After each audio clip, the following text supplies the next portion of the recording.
ہمارے شاہ علی بھی آئے ہیں, محمد علی بھی آئے ہیں, تو آپ دونوں سے بھی بات کرتے ہیں. ہمارے پاس نیکسٹ آئے ہیں ڈرو نوہام. السلام علیکم. وعلیکم السلام. کیسے ہیں ٹھیک ہیں؟ اللہ کرم, آپ سنائیے. جی تھینک یو ویری مچ کہ آپ نے سورہ کافرون کو آج ٹاپک کیا ہے. I'm quite intrigued and interested in that. اور جو میرے صرف تین چیزیں ہیں, تین کوشچنز ہیں جو بہت چھوٹے چھوٹے کوشچنز ہیں. I won't take much long. So اس میں دیکھیں جو پہلا کوشچن ہے وہ یہ کہ قرآن مجید جس طرح سے ہم کمپریہنسو بک لیتے ہیں آج کل کے زمانے میں, اب یہ بھی سوچیں نا کہ تھوڑا ہسٹری کے کنٹیکسٹ میں جائیں. رسول اللہ صلی اللہ علیہ وسلم کے زمانے میں جو قرآن مجید تھا وہ تو تنزیل میں تھا, یعنی کہ ٹرانسینڈنگ تھا, وہ آ رہا تھا, کمپلیٹ نہیں تھا. اور اب مدینہ کی, مکہ کی آپ دیکھ لیں صورتیں یا جو مدینہ میں آئیں, وہ کچھ پیریڈ اس پہ ہے 23 ایئرز باسط کے بعد. تو اتنے لمبے عرصے میں کتنے ہی ایسے مسلمان ہوں گے جو کہ بہت دور رہتے ہوں گے مکہ یا مدینے سے, حجاز سے, تو وہ لوگ آئے قبیلے کی شکل میں اور مسلمان ہوئے. یعنی سورہ فتح میں بھی اس کے بارے میں. تو وہ لوگ جو واپس چلے گئے تو ان کے پاس تو کمپلیٹ قرآن موجود نہیں تھا. Surely we can make an assumption کہ کوئی نہ کوئی چیز ایسی ہوگی کہ جو میسج بہت سمریٹک فارم میں موجود تھا کہ ان کو بتایا گیا یہ اسلام ہے. ہم اس چیز کو مس کر دیتے ہیں اور پوری کی پوری قرآن کو ہم اپنے سر پہ لے آتے ہیں اور پھر اس کو انڈرسٹینڈ کرتے ہیں, وچ از فائن کہ آج کل کے زمانے میں ایسا کیا جا سکتا ہے کہ ہمارے پاس ایک پوری چیز ہے, لیکن اس زمانے میں ایسے نہیں تھا. پہلی چیز یہ. دوسری بات یہ جو دین کا آپ ترجمہ کر رہے ہیں, and thanks for seeing that it's not poetry, جو اور دوسری جو ایک کس نے کہا کہ یہ اللہ کا کلام نہیں ہے. So I have a problem with that but I will tackle that later on. ابھی ٹائم نہیں ہے کہ میں اس پہ بات کروں آپ سے, لیکن یہ دیکھیں کہ جو قرآن مجید ہے اس سے بہت کلیئرلی سورہ کافرون بتاتی ہے کہ آج کل اگر آپ ہماری ریئلٹی کو دیکھیں, آج کے دور میں اصغر بھائی آپ سے بات کرتے ہیں, آپ کا نیکسٹ نمبر ہے, ٹھیک ہے جی. جی بولیے. تو جی. آج کے دور میں جو ہم بات کرتے ہیں تو ایک سیٹنگ ہے جسے ہم کہتے ہیں, ایک پوری آپ کی تھیوری ہے جسے ہم کلچر کہتے ہیں. یعنی اس پہ بہت سے لوگوں نے, بہت سے انٹلیکچوئل نے کام کیا ہے اور یہ صدی کے اوپر کام کیا ہے. مور دین 100 years there is a lot of articles and books. اس میں آپ دیکھیں گے تو آپ کو دین کا معنی سمجھ آ جائے گا. یعنی قرآن مجید جو ہے وہ ایک کلچر کو پروپیگیٹ کرتا ہے. اس کی جو پروپیگیشن ہے وہ کسی مذہب یا اس طرح سے نہیں ہے. یعنی قل یا ایھا الکافرون, اب اس میں کافروں کو کہنا ہے کہ وہ لوگ جو یہاں پہ تو کافروں کی اب ڈیفینیشن میں چلے جائیں گے, میں اس میں نہیں جانا چاہتا, میں صرف اس میں رہنا چاہتا ہوں جہاں پہ دین کی بات آ رہی ہے. دین کلچر ہے, قرآن مجید کا اپنا کلچر ہے, اور پھر آپ کو یہ سوچنا ہوگا کہ کلچر میں چیزیں کیا ہیں.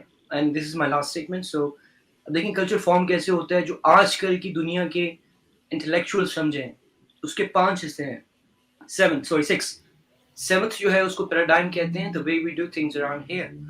اور وہ فارم کیسے ہوتا ہے the way we do things around here. تو اس میں سٹوریز ہیں, سمبلز ہیں, پاور سٹرکچر ہے, آپ کا سوسائٹی کا سٹرکچر ہے, آپ کا کنٹرول سسٹم ہے, ریچولز اینڈ روٹینز.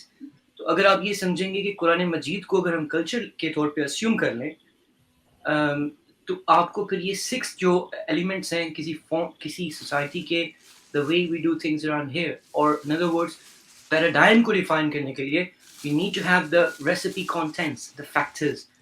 تو ان میں جب آپ دیکھیں گے تو پھر آپ ریچولز اینڈ روٹینز میں صلات یا جس طرح سے لوگ سلام علیکم کہتے ہیں, سمبلز یعنی جھنڈا, علم, سٹوریز جس طرح قرآن مجید میں کتنے ہی لوگوں کی قوم سمود, قوم عاد اور بہت سی صورتوں کو سٹوریز کو بتایا گیا ہے, سمجھ آتی ہے.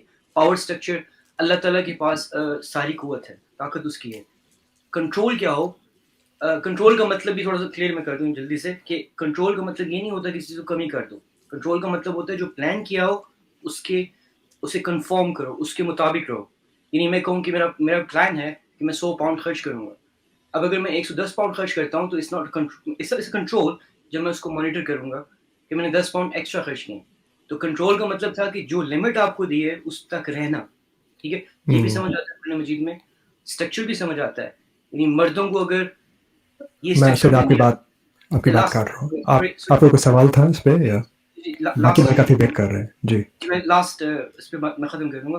اسٹرکچر جو ہے وہ بھی ڈیفائن ہو جاتا ہے قرآن مجید میں کہ عورتوں کا اسٹرکچر یہ ہو ایک سوسائٹی کے اندر کہ وہ گھر کی ساری رسپانسبلٹیز لیں, ہم اس کو بیکورڈ دیکھتے ہیں لیکن یہ بہت پازیٹیو چیز بھی بن سکتی ہے. اور اسٹرکچر یہ بھی ڈیفائن کرتا ہے کہ مردوں میں کیونکہ ان کا جسمانی جو ہے وہ ڈفرینس ہے عورتوں سے, وہ باہر کے کام کریں.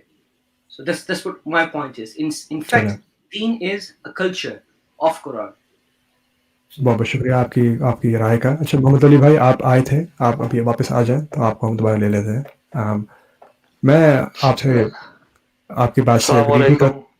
اصغر بھائی آپ سے بس 1 سیکنڈ میں آ رہے ہیں آپ کے پاس.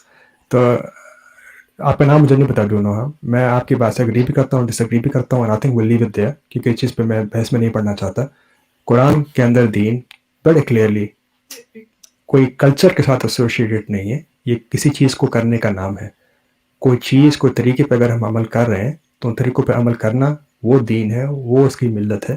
اس کو ہم کسی ایک مخصوص کلچر کے ساتھ ایسوشیٹ کر کے نہیں چل سکتے ہیں. اور یہ میں آپ سے آخری بات کر کے آپ سے اجازت لیں گے, قرآن کے اندر رجال مرد نہیں ہے, قرآن کے اندر نساء عورتیں نہیں ہیں. آپ اس چیز سے آپ ڈس ایگری کر سکتے ہیں, وہ آپ کی مرضی ہے, میں آپ کو فورس نہیں کرتا. لکم دینکم ولی دینی. چلیے آپ کے آنے کا بہت بہت Thank you شکریہ. very much. دونوں جی Thank you very much. Thank you. چلیں. اچھا ہمارے پاس اصغر بھائی آپ ہیں. جی السلام علیکم. اب بات کریں, آپ کی آواز آئے گی. جی السلام علیکم. جی جی کیسے ہیں آپ؟